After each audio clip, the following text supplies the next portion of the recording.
Good afternoon. Good afternoon, ma'am. Good afternoon, Miss. Good afternoon, ma'am. Good afternoon, ma'am. നമ്മള് marketing കഴിഞ്ഞ ദിവസം എടുത്തത് വായിച്ചു കാണും അല്ലേ? പീസ് ഓഫ് മാർക്കറ്റിംഗിനെ കുറിച്ചിട്ട് നമ്മള് ജസ്റ്റ് വിവരിച്ചു. അതോടൊപ്പം തന്നെ നമ്മുടെ ഹോസ്പിറ്റലുമായി ബന്ധപ്പെട്ടുള്ള ഒരു സ്റ്റാർട്ടിങ് അല്ലെ, അതൊന്ന് നമ്മൾ സ്റ്റാർട്ട് ചെയ്തു. സ്റ്റെപ്സ് ഇൻവോൾവ്ഡ് മാർക്കറ്റിംഗ് ചെയ്യുന്നു, ഹോസ്പിറ്റല് മാർക്കറ്റിംഗ് അല്ലേ? അശോകിയായിരുന്നോ?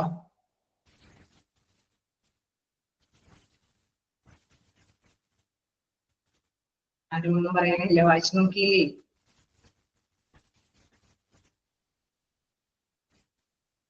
ആരും വായിച്ചു നോക്കിയില്ല? വായിച്ചു. എന്തെങ്കിലുമൊക്കെ ഡൗട്ടുകളുണ്ടോ?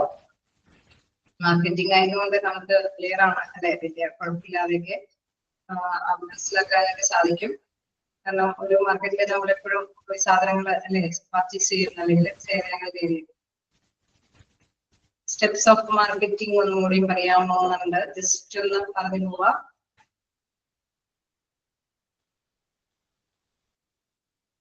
ഒരു ന്യൂ പ്രൊഡക്റ്റ് ആണെങ്കിൽ അതിനെ കുറിച്ചിട്ട് വരുമ്പോൾ ആദ്യം തന്നെ എന്താണ് idea point mind of an individual group അല്ലെ? ഒരു ഗ്രൂപ്പിന്റെ ഉള്ളിൽ ഒരു ഐഡിയ വരികയാണ്, എന്താണ് സംഭവം എന്നുള്ളത്. ജസ്റ്റ് എന്താണ് സെക്കൻഡ് വൺ, ഒരു എക്സാമ്പിൾ പറയുകയാണെങ്കിൽ ഒരു സംഭവം, ഒരു പുതിയ പേര്, അപ്പൊ നമ്മുടെ ഇഷ്ടം പോലെ പേരാണല്ലോ. സെല്ലോ ഗ്രിപ്പർ ഉണ്ടാവും, സെല്ലോ ഉണ്ടാവും, ഓട്ടോമാറ്റിക്, അങ്ങനെ ഇപ്പൊ പുതിയ പേരുകളൊക്കെ ആവുമ്പോൾ പഴയതിൽ നിന്നൊക്കെ വ്യത്യസ്തമായ പുതിയൊരു പേരാണ്. അപ്പൊ നമ്മളൊരു പുതിയ പേന, അത് പെൻ നമുക്ക് പ്രൊഡ്യൂസ് ചെയ്യുന്ന ഉണ്ടാവുകയാണ്. തീർച്ചയായിട്ടും ഒരു പുതിയ പെൻ പ്രൊഡ്യൂസ് ചെയ്യുമ്പോൾ കുട്ടികളെ കേന്ദ്രീകരിച്ചിട്ടാണ് അത് കൈകാര്യം ചെയ്യുന്നതെങ്കിൽ തീർച്ചയായിട്ടും എന്താണ് അവർക്ക് കളർഫുൾ ആയിട്ടുള്ള ഒരു പേനയായിരിക്കും അവർ ആഗ്രഹിക്കുന്നത് അല്ലെ? അതേസമയം മുതിർന്നവരെ വെച്ചിട്ടാണ് ഒരു പെൻ പ്രൊഡ്യൂസ് ചെയ്യുന്നത്. സ്റ്റുഡി കോസ്റ്റ്ലി ആയിട്ട് ഹൈ സ്റ്റാൻഡേർഡ് ആയിട്ടുള്ള ഓഫീസ് യൂസേഴ്സിന് വേണ്ടിയിട്ടുള്ള നേച്ചറിലാണ് ഒരു പെൻ പ്രൊഡ്യൂസ് ചെയ്യുന്നതെങ്കിൽ അവർക്ക് കളർഫുള്ളിലായിരിക്കില്ല, അതിനൊരു സ്റ്റാൻഡേർഡ് ആയിട്ടുള്ള ലുക്ക് ഉണ്ടാവുന്ന ഒരു കൺസെപ്റ്റിനായിരിക്കും കൂടുതൽ പ്രാധാന്യം ഇല്ലേ? അങ്ങനെ ഒരു പ്രത്യേകത ഉണ്ടാവില്ലേ? പെൻ തന്നെയാണെങ്കിലും ഉണ്ടാവോ? അങ്ങനെ ഒരു വേരിയേഷൻ ഉണ്ടാവില്ലേ? ഇല്ലേ? നിങ്ങൾ റെസ്പോണ്ട് ചെയ്യാം. കുട്ടികളെയാണ് കേന്ദ്രീകരിച്ച് നമ്മളൊരു പെൻ പ്രൊഡ്യൂസ് ചെയ്യണമെങ്കിൽ അവർ കളർഫുൾ ആയിരിക്കണം എന്നായിരിക്കും കൂടുതലായിട്ട് ആഗ്രഹിക്കുന്നത് അല്ലെ? അതേസമയം മുതിർന്ന ഓഫീസ് ജീവനക്കാരെ സംബന്ധിച്ച് അവർക്ക് വേണ്ടിയിട്ട് ഒരു പേന പ്രൊഡ്യൂസ് ചെയ്യുകയാണെങ്കിൽ, ഉത്പാദിപ്പിക്കുക എന്ന ഒരു ഉദ്ദേശമാണ് എങ്കിൽ നമുക്കറിയാം ഒരു ക്വാളിറ്റിയിലും ഒരു സ്റ്റാൻഡേർഡിലൊക്കെ ആയിരിക്കും അവര് ലുക്ക് കേന്ദ്രീകരിക്കുക. അപ്പൊ ക്വാളിറ്റി ആയിട്ടുള്ള നല്ല ഇച്ചിരി റേറ്റ് കൂടിയാലും അവർക്ക് കൊണ്ട് നടക്കാൻ പറ്റുന്ന ഒരു രീതിയിലുള്ള പെന്നായിരിക്കും പ്രൊഡ്യൂസ് ചെയ്യുന്നത്. ക്ലിയർ ആവുന്നില്ലേ? ണോ? ഓക്കെ, അപ്പോ നെക്സ്റ്റ് സ്റ്റെപ്പിലേക്ക് വരികയാണ് സ്ക്രീനിങ്. നമ്മളിപ്പോ അതിനെ കുറിച്ചിട്ട് ആലോചിച്ചു, ഒരു സംഭവം പ്രൊഡ്യൂസ് ചെയ്യാന്നുള്ള കാര്യത്തിനെ കുറിച്ച് ആലോചിച്ചു. അതിനെ കുറിച്ചിട്ട് ഒരു ഐഡിയാസ് ഒക്കെ കൈകാര്യം ചെയ്യുമ്പോൾ എന്താണ് പ്രധാനമായിട്ടും അത് നോക്കുകയാണെങ്കിൽ ideas that meet up with company objectives and promise good sale are taken into consideration അല്ലെ? കൂടുതലായിട്ട് നമുക്ക് മനസ്സിലാക്കേണ്ട ഒരു കാര്യം എന്ന് പറയുന്നത് നല്ല ഐഡിയ വെച്ചിട്ട് ഏറ്റവും കൂടുതൽ സെയിൽസ് ഉണ്ടാവണം അല്ലെ? ഏതൊരു സാധനം പ്രൊഡ്യൂസ് ചെയ്യുമ്പോഴും പ്രധാനമായിട്ടും അവര് ഉദ്ദേശിക്കുന്ന ഒരു പ്രധാനപ്പെട്ട കാര്യം എന്ന് പറയുന്നത് അവിടെ നല്ല രീതിയിൽ വിൽപ്പന ഉണ്ടാക്കണം അല്ലെ? അപ്പൊ അതിനെ കുറിച്ചിട്ട് ആലോചിക്കുന്നത്. നമ്മളിപ്പോ ഒരു സാധനം പ്രൊഡ്യൂസ് ചെയ്താൽ, ഈ സ്റ്റാൻഡേർഡ് കൂടിയ പെൻ പ്രൊഡ്യൂസ് ചെയ്താലും സ്റ്റാൻഡേർഡ് കുറഞ്ഞ കളർഫുൾ ആയിട്ടുള്ള ഒരു പെൻ പ്രൊഡ്യൂസ് ചെയ്താലും അവിടെ മാർക്കറ്റിൽ അതിൽ സെയിൽ ചെയ്ത് പോകുമോ എന്നുള്ള കാര്യം കൃത്യമായിട്ട് തന്നെ നോട്ട് ചെയ്യണം. ഓക്കെ, അപ്പൊ കമ്പനിയുടെ ആ ലക്ഷ്യം നിറവേറ്റാൻ വേണ്ടിയിട്ട് നല്ല വിൽപ്പന വാഗ്ദാനം ചെയ്യുന്ന മാർക്കറ്റുകൾ എന്തൊക്കെയാണെന്നുള്ളത് സെർച്ച് നടത്തും. Decision made is important. Okay, അവിടെ എന്താണ് തീരുമാനം എടുക്കുമ്പോൾ ആ ഒരു കൺസിഡറേഷൻ പ്രധാനമായിട്ട് ഇമ്പോർട്ടന്റ് ആയിട്ട് ശ്രദ്ധിക്കണം. കാരണം എന്ത് സാധനം ഉത്പാദിപ്പിച്ചാലും അതിന് സെയിൽ ഇല്ലെങ്കിൽ അതുകൊണ്ട് നമുക്ക് നേട്ടം നേടിയെടുക്കാനായിട്ട് സാധിക്കില്ല. അപ്പൊ അതുകൊണ്ട് പ്രധാനമായിട്ട് സൂക്ഷ്മ പരിശോധന നടത്തുമ്പോൾ അതിന് കമ്പോളം അല്ലെ, മാർക്കറ്റിംഗ് ഉണ്ടാവും എന്നുള്ള കാര്യം ആദ്യം തന്നെ ചിന്തിക്കാം. കുട്ടികളുടെ ആണെങ്കിലും മുതിർന്നവരുടെ ആണെങ്കിലും ഏത് ജനറേഷന്റെ ആണെങ്കിലും അത് പ്രൊഡ്യൂസ് ചെയ്താൽ വിറ്റഴിഞ്ഞു പോകുമോ എന്നുള്ള കാര്യം ചിന്തിക്കേണ്ടതുണ്ട്. Then using checklist which all consist of factors such as features, quality. അപ്പൊ നമ്മൾക്ക് മനസ്സിലാവും ഇത് ഇങ്ങനെ ഒരു സംഭവം പ്രൊഡ്യൂസ് ചെയ്യുമ്പോൾ അതിന്റെ കുറെ ഘടകങ്ങൾ അതുമായി കമ്പനി ചെയ്ത് വരുന്നുണ്ട് അല്ലെ? അതിന്റെ ക്വാളിറ്റി ഉണ്ട്, അതോടൊപ്പം തന്നെ അതിന് ആവശ്യമായിട്ടുള്ള റോ മെറ്റീരിയൽസ് കിട്ടോ, ഈ പറഞ്ഞോണം സ്റ്റാൻഡേർഡ് കൂടിയ സാധനം പ്രൊഡ്യൂസ് ചെയ്യണമെങ്കിൽ അതിനനുസരിച്ചിട്ടുള്ള റോ മെറ്റീരിയൽസ് കിട്ടുമോ, അവൈലബിലിറ്റി ഉണ്ടോ എന്നുള്ളത് നോക്കാം. അതേമാതിരി തന്നെ കമ്പനിക്ക് ഒരു കമ്പനിയാണത് അല്ലെങ്കിൽ ഒരു ഫേം അല്ലെ എന്താണെങ്കിലും പ്രൊഡ്യൂസ് ചെയ്യുമ്പോൾ അതിനുള്ള കപ്പാസിറ്റി ഉണ്ടോ എന്നുള്ള കാര്യമൊക്കെ ചിന്തിക്കണം അല്ലെ. അപ്പൊ മൈൻഡിലേക്ക് ഇപ്പൊ 2-3 ആശയങ്ങൾ വരാം. കുട്ടികൾക്ക് വേണ്ടിയിട്ട്, മുതിർന്നവർക്ക് വേണ്ടിയിട്ട് വളരെ അപേക്ഷിച്ചുള്ള ആശയങ്ങൾ വരും. ആ ആശയങ്ങളോടൊപ്പം തന്നെ നമ്മളിപ്പോ ഇങ്ങനെ പ്രൊഡ്യൂസ് ചെയ്താൽ വിറ്റിഴിഞ്ഞു പോകുമോ എന്നുള്ള കാര്യം കണ്ടെത്തേണ്ടതുണ്ട്. അതിനാവശ്യമായിട്ടുള്ള റോ മെറ്റീരിയൽസ് കിട്ടാൻ സാധിക്കുമോ എന്ന് നോക്കേണ്ടതുണ്ട്. അതിനുള്ള കപ്പാസിറ്റി കമ്പനിക്ക് ഉണ്ടോ എന്ന് നോക്കേണ്ടതുണ്ട്. അങ്ങനെ പല വശങ്ങളും അതിനെ കുറിച്ചിട്ട് സ്റ്റഡി ചെയ്യണം. അതാണ് സ്ക്രീനിങ് എന്ന സ്റ്റെപ്പിൽ വരുന്നത്. 2 സ്റ്റെപ്പ് ഓക്കെയാണോ? ആ സ്റ്റെപ്പിൽ ഒരു പോയിന്റും കൂടി അവിടെ അവശേഷിക്കുന്നുണ്ട്, സെയിൽ ആൻഡ് ഡിസ്ട്രിബ്യൂഷൻ. അപ്പൊ അതിൽ ഇൻഫ്രാസ്ട്രക്ചർ എന്ന് പറഞ്ഞാൽ അടിസ്ഥാന സൗകര്യങ്ങളൊക്കെ ഒരു ഡിസ്ട്രിബ്യൂഷൻ നമ്മളിപ്പോ ഒരു മാർക്കറ്റിൽ അവൈലബിലിറ്റി അനുസരിച്ച് നമ്മളിപ്പോ സെയിൽ ചെയ്യാതെ വെച്ച് കഴിഞ്ഞ് കഴിഞ്ഞാൽ അവിടെ ഒന്ന് എത്തിപ്പെടാനായിട്ടുള്ള മാർഗങ്ങൾ അല്ലെ. നമ്മളിപ്പോ പുറത്തേക്ക് ഒന്ന് എക്സ്പോർട്ട് ചെയ്യുന്ന ഒരു സംഭവമായിട്ടാണ് നമ്മൾ പ്രൊഡ്യൂസ് ചെയ്യുന്നെങ്കിൽ ആ ഒരു കമ്പോള നിലവാരം മൈൻഡിൽ വെച്ചിട്ടാണ് സാധനം പ്രൊഡ്യൂസ് ചെയ്യുന്നെങ്കിൽ എക്സ്പോർട്ട് ചെയ്യുന്നതിന് എന്തെങ്കിലും തടസ്സങ്ങളുണ്ടോ, അല്ലെങ്കിൽ ഏതെങ്കിലും ഡിസ്ട്രിക്ട് ബേസിൽ നമ്മൾ ശ്രദ്ധിക്കുകയാണെങ്കിലും അവിടെ എന്തെങ്കിലും കൊടുക്കുന്നില്ല. ഇപ്പൊ നമുക്കറിയാം GST കാര്യങ്ങളൊക്കെ ഉണ്ട് അല്ലെ. നമ്മുടെ ഇന്ത്യയിൽ തന്നെ GST കാര്യങ്ങളൊക്കെ ഉണ്ട്. അപ്പൊ അതില് എന്താണ് ഓൺ സ്റ്റേറ്റില് അതിൻ്റെതായിട്ടുള്ള സെൻട്രലി ആയിട്ടുള്ള ഒരു സ്റ്റേറ്റും ഉണ്ടാകും, ടാക്സ് ഈടാക്കും. അതോടൊപ്പം തന്നെ സ്റ്റേറ്റ് ബേസിൽ അല്ലെ മറ്റൊരു ഇതിലേക്കാണെങ്കിൽ അവിടെ കേന്ദ്രത്തില് അതിൻ്റെതായിട്ടുള്ള ടാക്സുകൾ നമ്മൾ കൈകാര്യം ചെയ്യേണ്ടതുണ്ട്. അപ്പൊ അങ്ങനെയൊക്കെയുള്ള സ്റ്റേറ്റ് ടാക്സേഷനുമായി ബന്ധപ്പെട്ട കാര്യങ്ങളൊക്കെ കൈകാര്യം ചെയ്താൽ മാത്രമാണ് നമുക്ക് സെയിൽ നല്ല പ്രോപ്പറായിട്ട് കൈകാര്യം ചെയ്യാൻ സാധിക്കുള്ളൂ. അപ്പൊ അതിനെ കുറിച്ചിട്ടെല്ലാം തന്നെ സ്ക്രീനിങ് അല്ലെ ഒരു നല്ല കൃത്യമായിട്ട് തന്നെ സൂക്ഷ്മ പരിശോധന നടത്തിയതിനു ശേഷം മാത്രമാണ് ഈ ഒരു ഡിസിഷനിലേക്ക് തീരുമാനത്തിലേക്ക് എത്താനായിട്ട് സാധിക്കുകയുള്ളൂ. വീണ്ടും 3rd സ്റ്റെപ്പിൽ നോക്കാം, ബിസിനസ് അനാലിസിസ്. അതായത് എന്താണ് ഓവറോൾ കോംപ്രിഹെൻസീവ് മാർക്കറ്റ് പൊട്ടൻഷ്യൽ അല്ലെ. വിപണിയിൽ വിറ്റുപോകുന്നുള്ള കാര്യം നമ്മൾ ചിന്തിക്കുന്നുണ്ട്. അതോടൊപ്പം തന്നെ ഇപ്പൊ വിപണിയിലേക്ക് നമ്മൾ ആ സാധനം ഇറക്കുകയാണ് അല്ലെ. ഒരു എന്താണ് നമ്മളിപ്പോ പ്രൊഡ്യൂസ് ചെയ്ത സാധനങ്ങൾക്ക് എന്തെങ്കിലും ഒരു ഇതുകളുണ്ടോ അല്ലെ, ഒരു ചാൻസ് ഉണ്ടോ എന്നുള്ള കാര്യം നമുക്ക് അറിയേണ്ടതുണ്ട് അല്ലെ. Financial resources for production, promotion and distribution, growth rate, product competitive strength. അപ്പൊ നമ്മൾ മനസ്സിലാക്കുമ്പോൾ നമുക്കറിയാം നമ്മളൊരു മുതൽ മുടക്ക് നടത്തി നമ്മൾ എന്താണ് സാധനം പ്രൊഡ്യൂസ് ചെയ്ത തീർച്ചയായിട്ടും നമ്മൾ ആ മുതൽ മുടക്കിനോടൊപ്പം തന്നെ നമ്മളൊരു ചെറിയ ശതമാനം പ്രോഫിറ്റും കൂടി പ്രതീക്ഷിക്കും ഇല്ലേ. ഉണ്ടാവില്ലേ? ഉണ്ടാവോ? അങ്ങനെ ഒരു കാര്യം പ്രതീക്ഷിക്കില്ലേ? അപ്പൊ നമ്മൾ അതും കൂടി പ്രതീക്ഷിച്ചിട്ടായിരിക്കുള്ളൂ ബിസിനസ്സിലേക്ക് നമ്മൾ ഇറങ്ങിത്തിരിക്കുന്നത് അല്ലെ. അപ്പൊ എന്താണ് സമഗ്രമായിട്ടുള്ള ഒരു മാർക്കറ്റ് പൊട്ടൻഷ്യലിലേക്ക് നമ്മൾ എവാലുവേഷൻ വിലയിരുത്തും. നമ്മളിപ്പോ ഒരു രൂപ കൂട്ടി കൊടുത്താലും അത് അവിടെ സെയിലാവും. നമ്മൾ ഉദ്ദേശിക്കുന്ന പ്രൊഡക്റ്റ് മാർക്കറ്റിൽ വിപണനം ചെയ്യണമെന്നുള്ള ഉദ്ദേശത്തിലൊക്കെ അതൊക്കെ ഓക്കെ ആവുന്നു. നമ്മൾ അതനുസരിച്ചിട്ടാണ് പ്രൊഡ്യൂസ് ചെയ്തേക്കുന്നത്. ഒപ്പം തന്നെ നമ്മൾ എന്താണ് ആ മാർക്കറ്റിൽ അത് വിപണനം ചെയ്യാൻ പറ്റുമോ അല്ലെ, അതിനനുസരിച്ചിട്ടുള്ള ഇവാലുവേഷൻ വിലയിരുത്തൽ. ഒരു രൂപ കൂട്ടിയാലോ അല്ലെങ്കിൽ ഒരു നിശ്ചിത ശതമാനം കൂട്ടി കഴിഞ്ഞാൽ ചിലപ്പോൾ ചില സ്ഥലങ്ങളിലൊക്കെ കുറച്ച് കൂടുതൽ എമൗണ്ട് കൂട്ടി കഴിഞ്ഞാലും വിറ്റുപോകും അല്ലെ. ചില സ്ഥലങ്ങളിൽ നമുക്ക് അറിഞ്ഞൂടെ എന്തായാലും വളരെ ചീപ്പായിട്ട് എവിടെയോ കിട്ടുന്ന സാധനങ്ങളൊക്കെ ആയിരിക്കും, പക്ഷെ ഹൈ റേറ്റ് കൊടുത്ത് ചില സ്ഥലങ്ങളിൽ നിന്ന് നമ്മളത് മേടിക്കും. കാരണം അവിടെ അങ്ങനെ കൊടുത്താൽ തന്നെ വിറ്റ് പോകാനായിട്ടുള്ള സാധ്യതയുള്ള പ്ലേസുകളാണ് അല്ലെ.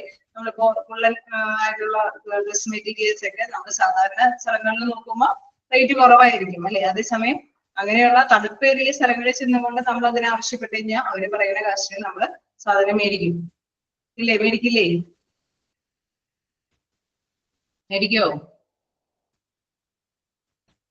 അപ്പൊ ഇതെല്ലാം തന്നെ കോമ്പറ്റീറ്റീവ് ആയിട്ടുള്ള ആ ഒരു സ്ട്രെങ്ത്, അതിനാവശ്യമായിട്ടുള്ള പ്രൊഡക്ട്സ് കോമ്പറ്റീവ്, ഇതെല്ലാം തന്നെ അതിനെ ആശ്രയിച്ചിരിക്കുന്ന കാര്യമാണ് അല്ലെ. ഇപ്പൊ വിപണിയിൽ വിറ്റ് പോകണം, അത് വിറ്റ് പോകാനായിട്ടുള്ള ഒരു സംഭവം സാഹചര്യം ഉണ്ടോ എന്നുള്ളത് അനലൈസ് ചെയ്യും. അനലൈസ് ചെയ്യുമ്പോൾ എത്രമാത്രം ഇതാണ് പ്രോഫിറ്റബിൾ ആക്കി വിറ്റ് പോകാനായിട്ടുള്ള സാധ്യതയുള്ള പ്ലേസുകളാണെന്നൊക്കെയുള്ള കാര്യമൊക്കെ ഇവാലുവേറ്റ് ചെയ്യും. പ്രൊഡക്റ്റ് ഡെവലപ്മെന്റ് നമുക്കറിയാം.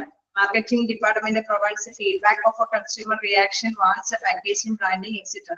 ഒരു പുതിയ പ്രൊഡക്റ്റ് ആകുമ്പോൾ എന്താണ് നമ്മൾ അത് ഒരു മാർക്കറ്റിലേക്ക് ഇറക്കുമ്പോൾ ചിലപ്പോൾ സാമ്പിൾ എന്നുള്ള രീതിയിലൊക്കെ വളരെ ഫ്രീ ആയിട്ട് തന്നെ അവര് മാർക്കറ്റിലേക്ക് അവൈലബിൾ ആക്കും.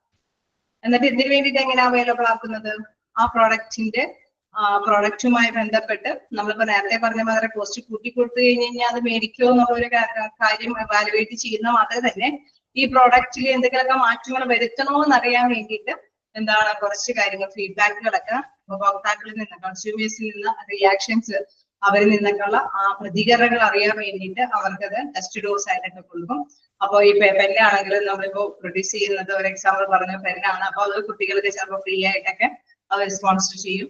അപ്പൊ കുട്ടികൾ വാങ്ങിച്ചിട്ട് എന്താണ് കൃത്യമായിട്ട് എനിക്ക് ഇഷ്ടപ്പെട്ടത് നല്ല പെന്നാണ്, നല്ല കളറാണ്, സ്പീഡ് ഉണ്ട്, അല്ലെങ്കിൽ വളരെ വെയിറ്റ് കുറവാണ്, അങ്ങനെ അവരുടെ കമന്റ്സുകൾ നമ്മൾ ഫീഡ്ബാക്കുകൾ ചോദിച്ചറിയും. അപ്പൊ ചിലരെങ്കിലും മോശമായിട്ട് എന്തെങ്കിലുമൊക്കെ റിയാക്ഷൻസ് ഒക്കെ പറയും. അപ്പൊ അതെല്ലാം ചിലപ്പോ ഇതിന്റെ ആ ഒരു എന്താണ് ചെറുതായിരുന്നെങ്കിൽ ഇച്ചിരി കൂടി ലുക്ക് ഉണ്ടായിരുന്നേനെ, അല്ലെങ്കിൽ അങ്ങനെ ടോപ്പ് ഇച്ചിരി കൂടി ഇങ്ങനത്തെ ആയിരുന്നെങ്കിൽ അല്ലെ, അങ്ങനെ എന്തെങ്കിലുമൊക്കെ ഒരു റിയാക്ഷൻസ് അവരിൽ നിന്ന് നമ്മൾക്ക് കളക്ട് ചെയ്യാനൊക്കെ ആയിട്ട് സാധിക്കും. ദെൻ പാക്കേജിങ്, അപ്പൊ അതാണ് അവിടെ പറയുന്നത് കൺസ്യൂമേഴ്സ് റിയാക്ഷൻ, വാൺസ്, പാക്കേജിങ്, ബ്രാൻഡിങ് എക്സെട്ര. ഓക്കെ, അതിന്റെ നെയിമൊക്കെ ഈ ബ്രാൻഡിന്റെ ഞങ്ങൾ എപ്പോഴും ഇന്ന ബ്രാൻഡിന്റെയാണ് മേടിക്കാറ് എന്നൊക്കെ പറഞ്ഞുകൊണ്ടുള്ള കമന്റ്സ് ഒക്കെ ഒരു പക്ഷേ കുട്ടികളാണെങ്കിലും ഇൻ കേസ് നമ്മള് എന്താ പറയുക റേറ്റ് കൂടിയ സ്റ്റാൻഡേർഡ് പെന്നിന്റെ നിലവാരമാണെങ്കിലും അത് ഡിസ്ട്രിബ്യൂട്ട് ചെയ്യുമ്പോഴും ഫ്രീ ആയിട്ട് ഡിസ്ട്രിബ്യൂട്ട് ചെയ്യുമ്പോഴും അതിൻ്റെതായിട്ടുള്ള കസ്റ്റമേഴ്സ് അവരും കമന്റ്സുകൾ പാസ് ഔട്ട് ചെയ്യും. കളറൊന്ന് മാറ്റി പിടിച്ചിറങ്ങിയാൽ കൊള്ളായിരുന്നു അല്ലെ, ഇത് ഇച്ചിരി കൂടി ഒരു ഗോൾഡൻ ലുക്കും കൂടി കൊടുത്തിറങ്ങി നന്നായിരുന്നു, അതിന്റെ പാക്കേജിങ് സ്റ്റൈലിന് ഒരു വേരിയേഷനൊക്കെ അങ്ങനെ എന്തെങ്കിലുമൊക്കെ അല്ലെ, അവരെ റിയാക്ഷൻസ് കളക്ട് ചെയ്യും. Then engineering department changes idea into final product. Okay, final പ്രൊഡക്റ്റിലേക്ക് എത്തുന്നതിന് മുമ്പ് എഞ്ചിനീയറിംഗ് വിഭാഗം ആ പറഞ്ഞ ഫീഡ്ബാക്കുകളൊക്കെ വെച്ചിട്ട് അതിനൊരു വേരിയേഷൻസ് ഒക്കെ വരുത്തും. Then test marketing, consumer reaction to new product അല്ലെ, പുതിയ പ്രൊഡക്റ്റ് മാർക്കറ്റിലേക്ക് എത്തിക്കുന്നു, അവരുടെ റിയാക്ഷൻസ് കണ്ടെത്തുന്നു. Then commercialisation. കമേഴ്ഷ്യലൈസേഷൻ എന്ന് വെച്ച് കഴിഞ്ഞാൽ വിപണനം അല്ലെ, ഇത് വാണിജ്യവൽക്കരണം നടത്തിയാണ് എക്സ്പോർട്ട് ചെയ്യുകയോ മാർക്കറ്റുകളിൽ പല പല മാർക്കറ്റുകളിലൊക്കെ അത് വിറ്റുപോകുകയോ അല്ലെങ്കിൽ സ്കൂൾ ലെവലിലൊക്കെ ഡിസ്ട്രിബ്യൂട്ട് ചെയ്യുകയോ അങ്ങനെ ഏതെങ്കിലുമൊക്കെ മേഖലയിൽ കൂടി നമ്മുടെ പ്രോഡക്റ്റ് വിപണനം ചെയ്യുന്നതാണ് കമേഴ്ഷ്യലൈസേഷൻ ആയിട്ട് വിശേഷിക്കുന്നത്. Okay, steps ഒക്കെയാണോ?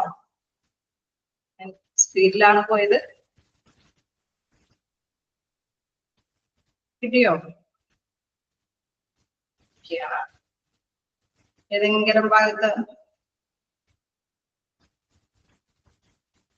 ഓക്കെ, അപ്പൊ നമ്മളിങ്ങനെ ബൈഹാർട്ടൊന്നും ആയിട്ട് പഠിക്കേണ്ട, ആ സ്റ്റെപ്സുകളൊക്കെ ജസ്റ്റ് ഒന്ന് ഇതുകളൊക്കെ ഒന്ന് ജസ്റ്റ് ഒന്ന് നോട്ട് ചെയ്ത് പോവുക.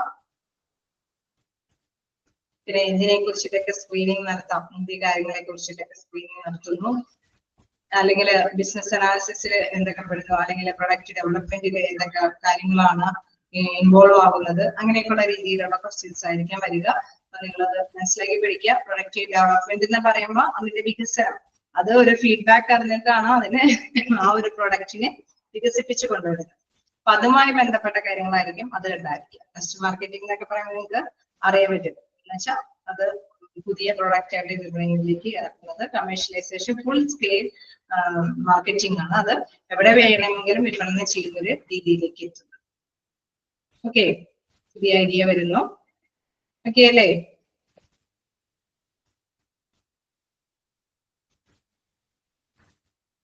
ചെയ്തോട്ടെ.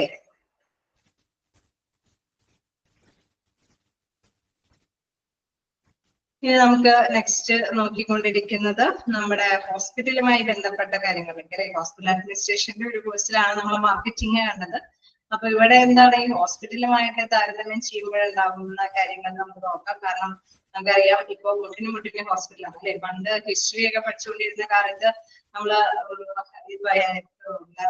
ഹോസ്പിറ്റൽ അഡ്മിനിസ്ട്രേഷന്റെ തന്നെ ഹിസ്റ്ററി നമ്മൾ എടുത്തപ്പോ നമ്മൾ കണ്ടായിരുന്നു ആദ്യം ഹോസ്പിറ്റലുകളൊന്നും ഫോം ചെയ്തില്ലായിരുന്നു അല്ലെ.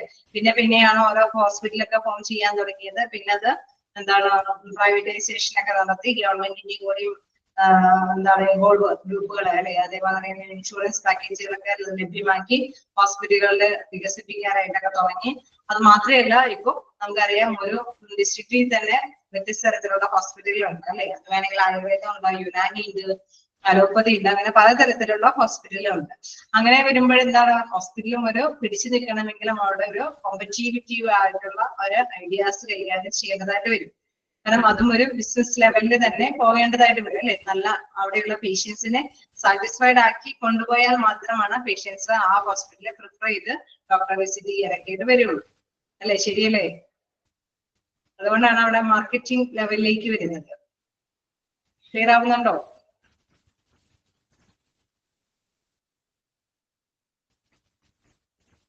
ഓക്കെ അല്ലേ?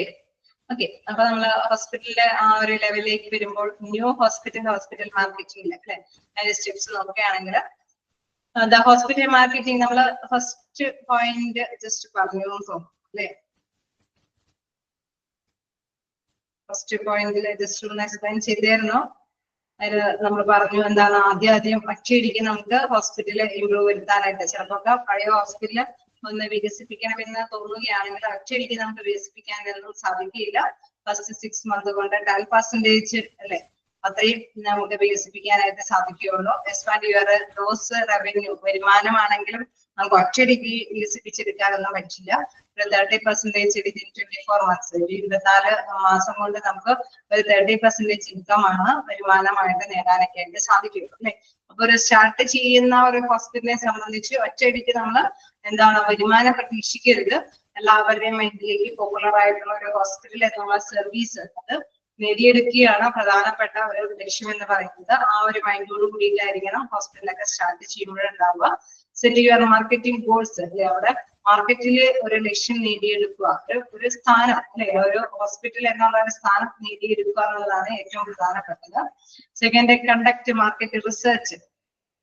ഓക്കെ, നമ്മള് സെക്കൻഡ് പോയിന്റ് തുടങ്ങിയെടുക്കാലോ. ഓക്കെ, കണ്ടക്ട് മാർക്കറ്റ് റിസർച്ച് തുടങ്ങി ഫസ്റ്റ് പോയിന്റ്. ഓക്കെ അല്ലേ?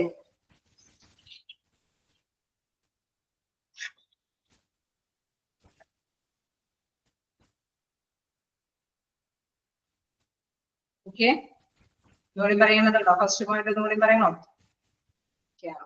Our second point, conduct market research. Market research is the process of systematically collecting, recording, and examining data and information. Market research എന്ന് പറയുന്ന process അല്ലെ? അവിടെ തീർച്ചയായിട്ടും നമുക്കറിയാം പലതരത്തിലുള്ള ഇൻഫോർമേഷൻസും, അതായത് പേഷ്യന്റ് ഇപ്പോ അവിടെയുള്ള ഫെസിലിറ്റിയെ സംബന്ധിച്ചോ എന്തിനെ കുറിച്ചിട്ടാണെങ്കിൽ പലതരത്തിലുള്ള സിസ്റ്റമാറ്റിക് ആയിട്ടുള്ള ഇൻഫോർമേഷൻസ്, അതായത് ശാസ്ത്രീയ അടിസ്ഥാനത്തിലുള്ള പലതരത്തിലുള്ള വിവരങ്ങളൊക്കെ കളക്ട് ചെയ്യുകയും റെക്കോർഡ് ചെയ്യുകയും അത് പരിശോധന നടത്തുകയും ചെയ്യുക എന്നുള്ളതാണ് കണ്ടക്ട് മാർക്കറ്റ് റിസർച്ചിലെ ഫസ്റ്റ് പോയിന്റ് അല്ലെ? ഒരു പുതിയ സേവനം തുടങ്ങുന്ന സമയത്ത് അല്ലെ മാർക്കറ്റ് റിസർച്ച് നമ്മൾ കാര്യമായിട്ട് തന്നെ നടത്തണം. About the customers, competitors, and the market, it can be used to decide which portion of the population will buy a product or a service based on a variable such as age, gender, location, and the income level. Okay, നമ്മളെപ്പോഴും ഞാൻ പറഞ്ഞു വിപണനം നടത്തുമ്പോൾ എപ്പോഴും concentrate ചെയ്യണം ഈ ഒരു സാധനം മേടിക്കാനുള്ള കപ്പാസിറ്റി അവർക്കുണ്ടോ അല്ലെ? നമ്മളിപ്പോ എവിടെയാണോ വിപണനം ചെയ്യാൻ ഉദ്ദേശിക്കുന്നത് അവിടെയുള്ള വ്യക്തികളുടെ എക്കണോമിക് ആയിട്ടുള്ള സിറ്റുവേഷൻ, ആ സ്റ്റാൻഡേർഡ്സ് ഒക്കെ മനസ്സിലാക്കിയിട്ട് മാത്രമാണ് അവിടേക്ക് വിപണനം ചെയ്യാൻ സാധിക്കുള്ളൂ അല്ലെ? എങ്കിൽ മാത്രമാണ് അവിടെ കൂടുതലായിട്ട് സെയിൽ ചെയ്യാനായിട്ട് സാധിക്കുള്ളൂ. ഇപ്പൊ ഇൻ കേസ് ഹോസ്പിറ്റലിലെ സർവീസ് സെയിൽ ചെയ്യുകയാണെങ്കിൽ അതും നമ്മൾ ആ സേവനം നേടിയെടുക്കാനായിട്ട് യോഗ്യരായ പേഴ്സൺസിനെ മാത്രമാണ് അത് നേടിയെടുക്കാൻ സാധിക്കുള്ളൂ അല്ലെ? ലക്ഷറി ആയിട്ടുള്ള കുറെ ഫെസിലിറ്റീസ് കൈകാര്യം ചെയ്തുകൊണ്ട് പ്രൊവൈഡ് ചെയ്തുകൊണ്ടിരുന്നാൽ ചിലപ്പോൾ വേണമെങ്കിൽ ഫിനാൻഷ്യലി പുവർ ആയിട്ടുള്ള വ്യക്തികൾക്ക് അത് നേടിയെടുക്കാൻ പറ്റില്ല, കാരണം അവരുടെ ഫിനാൻഷ്യലി സൗണ്ട് വളരെ കുറവാണ് അല്ലെ? അപ്പൊ about customers, competitors and market, it can be used to decide which portion of the population will buy a product or service based on a variables such as age, gender, location, and income level. അപ്പൊ നമ്മള് നേരത്തെ പറഞ്ഞ മാതിരി കുട്ടികളുടെ ഒരു പ്രായം, മുതിർന്നവരുടെ പ്രായം എന്നുള്ള രീതിയിൽ ഏജ് വെച്ച് നോക്കണം. അതേമാതിരി തന്നെ gender, location and income level അല്ലെ? അവരുടെ ആ ഒരു ലൊക്കേഷനിൽ ഇപ്പൊ ഒരു ഹോസ്പിറ്റലിൽ സ്ഥാപിച്ചു കഴിഞ്ഞാൽ അവിടെ എല്ലാവർക്കും വന്നെത്തിപ്പെടാനായിട്ട് പറ്റുമോ? നല്ലൊരു ട്രാൻസ്പോർട്ടേഷൻ ഫെസിലിറ്റീസ് ഉള്ള പ്ലേസുകളിലാണെങ്കിൽ മാത്രമാണ് എല്ലാവരും ആ ഹോസ്പിറ്റലിലേക്ക് എത്തിപ്പെടുള്ളൂ അല്ലെ? അപ്പൊ ആ ലൊക്കേഷൻ നന്നായിട്ട് ക്ലിയർ ആകണം. പിന്നെ ആ ലെവലിലുള്ള പേഴ്സൺസ് അവരുടെ ഫിനാൻഷ്യൽ സൗണ്ട് എത്രത്തോളം ഉണ്ട്, അതേമാതിരി തന്നെ ഏജ്, ജെൻഡർ, ഇതെന്ന് വെച്ചാൽ ആ ഒരു വിഭാഗക്കാർക്ക് ഓരോ വിഭാഗത്തിലുള്ള വ്യക്തികൾക്കെല്ലാം ഇവിടെ നിന്ന് സർവീസ് പ്രദാനം ചെയ്താൽ അവർക്ക് അത് യൂസ് ചെയ്യാനായിട്ട് സാധിക്കും അല്ലെ? കുട്ടികളുടെ ഹോസ്പിറ്റല്, ഗൈനക്കോളജിയുടെ വിഭാഗമുള്ള ഹോസ്പിറ്റല്, അങ്ങനെ പ്രത്യേകം വിഭാഗമുള്ള ഒരു സ്പെഷ്യലൈസ്ഡ് ഹോസ്പിറ്റലൊക്കെ തുടങ്ങി കഴിഞ്ഞാൽ അവിടെ ആർക്കൊക്കെ വരാൻ സാധിക്കും, അതിനെ പറ്റി അനുയോജ്യരായ പേഴ്സൺസ് അല്ലെ ആ ഒരു പ്രൊപ്പോർഷനിൽ അവിടെ ഉണ്ടോ എന്നുള്ളതൊക്കെ അനലൈസ് ചെയ്തതിനു ശേഷമാണ് അത് അവിടെ സ്ഥാപിക്കാനായിട്ട് പാടുള്ളൂ. Then market research is normally primary or secondary. രണ്ട് തരത്തിൽ വേണമെങ്കിൽ മാർക്കറ്റ് റിസർച്ച് നടത്താവുന്നതാണ്. Primary market research consists of testing like surveys, field test, interviews or observation. Okay. Primary research എന്ന് പറയുമ്പോൾ അതിൽ എന്തൊക്കെ പെടാം? ഏതൊക്കെ രീതിയിൽ നമുക്ക് റിസർച്ച് നടത്താമെന്ന് പറയുന്നു? രണ്ട് തരത്തില് റിസർച്ച് നമുക്ക് ഗവേഷണം നടത്താമെന്ന് പറയുന്നു. അതില് പ്രൈമറി തലത്തിൽ നടത്താം, സെക്കൻഡറി തലത്തിൽ നടത്താം. പ്രൈമറി തലത്തിൽ എന്ന് പറയുമ്പോൾ എന്താണ്? സർവേ നടത്തിയോ അല്ലെങ്കിൽ ഫീൽഡ് ടെസ്റ്റും ഇന്റർവ്യൂ ഒബ്സർവേഷൻ ഒക്കെ നടത്തിയിട്ട് അവിടെ കൃത്യമായിട്ട് വ്യക്തികളെ മനസ്സിലാക്കി എടുക്കുന്ന രീതിയാണ്. അപ്പൊ അവരിൽ നിന്ന് ക്വസ്റ്റ്യൻ ഒക്കെ നടത്തുമ്പോഴൊക്കെ അവരിൽ നിന്ന് മനസ്സിലാക്കിയെടുക്കാൻ സാധ്യമൊക്കെ ഇവിടെ ഇതിന് പോസിബിൾ ആയിട്ടുള്ള പ്ലേസ് ആണ്. ഇങ്ങനെ കാര്യങ്ങളൊക്കെ സെയിൽ ചെയ്യുക അല്ലെങ്കിൽ ഈ സർവീസ് സെയിൽ ചെയ്ത് കഴിഞ്ഞാൽ അവിടെ അത് കൈകാര്യം ചെയ്യാൻ പേഴ്സൺസ് ഉണ്ടാവും എന്നുള്ളതൊക്കെ നാച്ചുറൽ സർവേ നടത്തി ഫീൽഡ് ടെസ്റ്റ് ഒക്കെ നടത്തി ഇന്റർവ്യൂ ഒരു വ്യക്തിയൊക്കെ ഇന്റർവ്യൂ ഒക്കെ ചെയ്ത് നമുക്ക് മനസ്സിലാക്കി എടുക്കാനായിട്ട് സാധിക്കും. Secondary market consist of test marketing എന്ന് വെച്ചാൽ നേരത്തെ പറഞ്ഞ മാർക്കറ്റിന്റെ ഉള്ളിൽ കമ്പോളത്തിൽ ഇറങ്ങി തിരിച്ചുകൊണ്ട് ടെസ്റ്റ് ചെയ്തപ്പോ അത് ക്ലിയർ ആണോ അല്ലയോ എന്ന് കണ്ടെത്തും. നേരത്തെ കൂടി ഒരു പ്രൈമറി ടെസ്റ്റിംഗ് ഇല്ലാതെ തന്നെ മാർക്കറ്റിലേക്ക് ഇറങ്ങി തിരിച്ചുകൊണ്ട് ടെസ്റ്റ് ഡോസ് നടത്തുന്നത്. അതായത് നമ്മൾ സർവീസ് ആണെങ്കിലും പ്രൊഡക്റ്റ് ആണെങ്കിലും മാർക്കറ്റിലേക്ക് നേരിട്ട് അല്ലെ സ്ഥാപനത്തിന്റെ ഇതെല്ലാം കഴിഞ്ഞ് നേരിട്ട് തന്നെ അതിലേക്ക് രംഗത്തിലേക്ക് അല്ലെ നമ്മളിപ്പോ സെയിൽ ചെയ്യുന്ന ഒരവസ്ഥയാണ് എങ്കിൽ അത് സെക്കൻഡറി മാർക്കറ്റിംഗ് ടെസ്റ്റിംഗ് ആണെന്ന് വിശേഷിക്കുന്നത്. ഓക്കെ, അപ്പൊ കണ്ടക്ട് മാർക്കറ്റിംഗ് റിസർച്ച് ആണ് സെക്കൻഡ് പോയിന്റ്. ഓക്കെ, ഇപ്പൊ നമ്മൾ നോക്കാം. First set your marketing goals, then conduct market research. ഇനി നെക്സ്റ്റ് എന്ന് പറയുന്നത് അനാലിസിസ് റിസർച്ച്. അനാലിസിസ് റിസർച്ചിൽ എന്താണ് പ്രത്യേകത ആയിട്ട് പറയുന്നത്? Examine the raw data we gather and brief it into meaningful findings that will be the basis for deciding which marketing strategies make the most sense and will get the best result for your practice. Okay, നമ്മള് 4 strategies പഠിച്ചു. ഏതൊക്കെ സ്ട്രാറ്റജീസാ പഠിച്ചത്? ഓർമ്മയുണ്ടോ?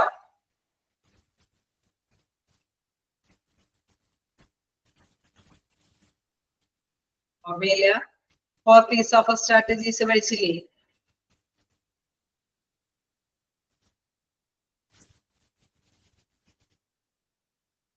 പഠിച്ചില്ല? ഏതൊക്കെയാണത്?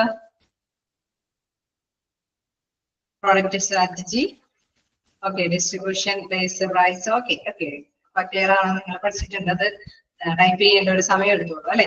അപ്പൊ ഇവിടെ നമ്മൾ മനസ്സിലാക്കുക ചില കാര്യങ്ങൾ അല്ലെ, ചില പ്ലേസിൽ നമ്മൾ നേരത്തെ പറഞ്ഞ മാതിരി പ്രൊമോഷൻ സ്ട്രാറ്റജിയോ പ്രോഡക്റ്റ് സ്ട്രാറ്റജിയോ അല്ലെങ്കിൽ പ്രൈസ് സ്ട്രാറ്റജിയോ എന്താണ് ഏറ്റവും കൂടുതൽ ആകർഷകമായിട്ടുള്ളത് ആ സ്ട്രാറ്റജി നമ്മൾ അതിലേക്ക് ഇൻക്ലൂഡ് ചെയ്യുക അല്ലെ. നമ്മൾ ഇപ്പോ ഒരു പ്ലേസില് കുറച്ച് വിലക്ക് സാധനങ്ങൾ ഒരുപാട് പേര് മേടിക്കാൻ കപ്പാസിറ്റി അല്ലെങ്കിൽ ചെറിയ എമൗണ്ടില് ആ സേവനം നേടിയെടുക്കാനുള്ള പേഴ്സൺസ് ആണ് അവിടെ കൂടുതലുള്ളത്. അല്ലെങ്കിൽ ഗുണമേന്മയുള്ള സാധനങ്ങൾക്കാണ്, ഗുണമേന്മയുള്ള സർവീസിനെയാണ് കൂടുതൽ പ്രാധാന്യമുള്ള വ്യക്തികൾ. അങ്ങനെ അല്ലെ, വ്യത്യസ്ത കാറ്റഗറിയിലുള്ള പേഴ്സൺസ് ആയിരിക്കും അല്ലെ. ചിലര് സ്റ്റാൻഡേർഡ് നോക്കിയിട്ട് അല്ലെങ്കിൽ ഗുണമേന്മ നോക്കിയിട്ട് അങ്ങനെ നോക്കുന്നവരെ കാണാം. ചിലര് പ്രൈസ് കുറഞ്ഞാൽ കൂടുതൽ അല്ലെ, അവരുടെ ആ ഒരു സ്റ്റാൻഡേർഡ് എന്താ പറയുക, അവരുടെ ആ ഒരു എക്കണോമിക്കൽ ലെവൽ വെച്ചിട്ട് മാത്രം ഡിപ്പെൻഡ് ചെയ്ത് പോകുന്നവരുണ്ട്. അപ്പൊ ആ ഒരു അനലൈസേഷൻ അവിടെ മസ്റ്റായിട്ട് നടത്തുന്നത്. ഏത് സ്ട്രാറ്റജിക്കാണ് കൂടുതൽ പ്രാധാന്യം വരുന്നത്? അവിടെ ഗുണമേന്മയ്ക്കാണോ കൂടുതൽ പ്രാധാന്യം? പ്രൈസ് കുറച്ചിട്ടുള്ള സേവനങ്ങളാണോ കൊടുക്കേണ്ടത്? അല്ലെങ്കിൽ കൂടുതൽ ഫെസിലിറ്റീസ് കൊടുക്കുന്നുള്ള സേവനമാണോ കൊടുക്കേണ്ടത്? അല്ലെങ്കിൽ എന്താണ് പലതരത്തിലുള്ള ഡിസ്ട്രിബ്യൂഷൻ ലെവൽ അല്ലെ, പ്ലേസ് നല്ലൊരു പ്ലേസ് ആയതുകൊണ്ടാണോ അവിടെ? ഇപ്പൊ നമുക്ക് അറിയാം ഒരു ഹോസ്പിറ്റലിൽ തുടങ്ങുന്നത് എവിടെ വേണമെങ്കിലും ഹോസ്പിറ്റലിൽ തുടങ്ങാം അല്ലെ. ചിലരൊക്കെ എന്താണ് നല്ല പ്രോപ്പർ ആയിട്ടുള്ള ഒരു പ്ലേസ് തിരഞ്ഞെടുക്കും. എത്ര റിസ്ക് എടുത്താലും എത്ര പൈസ മുടക്കിയാലും മുതൽമുടക്ക് കൊടുത്താലും നല്ലൊരു പ്ലേസിനാണ് അവിടെ ഒരു പ്രാധാന്യം കൊടുക്കുന്നത്. ആ പ്ലേസ് വെച്ചിട്ട് എല്ലാവർക്കും വന്ന് എത്താൻ പറ്റും അല്ലെ. ആ ഒരു മൈൻഡിനും കൂടുതൽ പ്രാധാന്യം കൊടുത്തിട്ടായിരിക്കും അവിടെ ഒരു ബിസിനസ് ഓപ്പൺ ചെയ്യുന്നത്, അവിടെ ഒരു ഹോസ്പിറ്റൽ സ്റ്റാർട്ട് ചെയ്യും. അതേസമയം ചിലര് അങ്ങനെ പ്ലേസിന് പ്രാധാന്യം കൊടുക്കുന്നില്ല. ചിലർ എന്താണ് നല്ല ഗുണമേന്മയുള്ള ഡോക്ടേഴ്സിന്റെ അവൈലബിലിറ്റി ആയിരിക്കും അവിടെ കൊടുക്കുന്നത്. അപ്പൊ എവിടെ നിന്ന് റിസ്ക് എടുത്ത് വന്നാലും ഈ ഡോക്ടറിനെ അല്ലെ വെച്ചിട്ട് അദ്ദേഹത്തിന്റെ സേവനം നേടിയെടുക്കാനായിട്ട് എല്ലാവരും ശ്രമിക്കും എന്നുള്ള ഒരു മൈൻഡാണ്. അപ്പൊ ഏത് സ്ട്രാറ്റജി വേണമെങ്കിലും നമുക്ക് അപ്ലൈ ചെയ്യാം. ആ സ്ട്രാറ്റജി അത് കൃത്യമായിട്ട് അനലൈസ് ചെയ്തിട്ട് വേണം അറ്റൻഡ് ചെയ്യാൻ, അല്ലെ? നമ്മൾ ചിലര് നേരത്തെ പറഞ്ഞ മാതിരി പ്രൈസ് അല്ലെ, വില കുറഞ്ഞ അല്ലെങ്കിൽ സേവനത്തിന് മിതമായ നിരക്കാണ് അവിടെ ലഭ്യമെങ്കിൽ അവിടേക്ക് തള്ളിക്കേറി വരാനായിട്ടുള്ള പീപ്പിൾസ് ആയിരിക്കും അവിടെ ഉണ്ടാവുക. അപ്പൊ അവരെ ആയിരിക്കും കോൺസെൻട്രേറ്റ് ചെയ്യുന്നത്. അപ്പൊ വില കുറച്ചുള്ള സേവനങ്ങളായിരിക്കും അവര്, അതായത് പേയ്മെന്റ് കുറച്ചിട്ട് സേവനങ്ങൾ അവർക്ക് ലഭ്യമാക്കുന്ന ഒരു രീതിക്കായിരിക്കും അവർ കോൺസെൻട്രേറ്റ് ചെയ്യുന്നത്. ക്ലിയർ ആവുന്നില്ലേ? ഓക്കെ ആവുന്നില്ലേ?